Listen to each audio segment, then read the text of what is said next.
महादेव के नाम, मनवा में बसल बा भोले के धाम।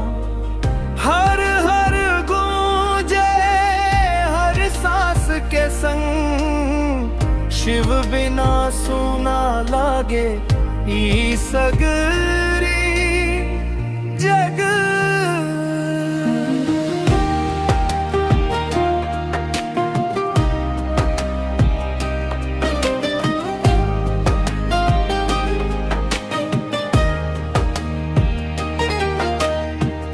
पहला किरनिया जब धरती पर आवे, भोले के भक्ति मनवा में समावे।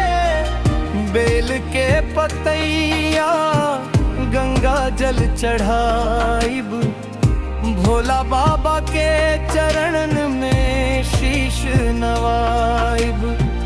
डमरू के धुनिया मनवा हर्षावे, भोले के कृपा हर दुखवा मिटावे। त्रिशूल धारी नील कंठ दयाल, रौरे भरोसा रौरे सहारा। हर हाल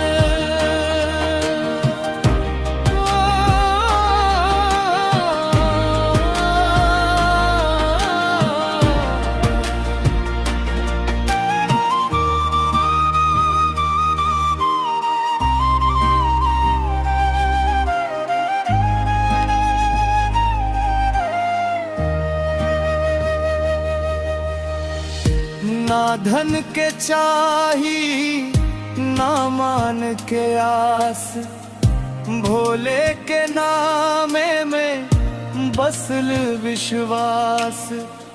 जे मन से पुकारे सुनियो करबा, महादेव भर देले जीवन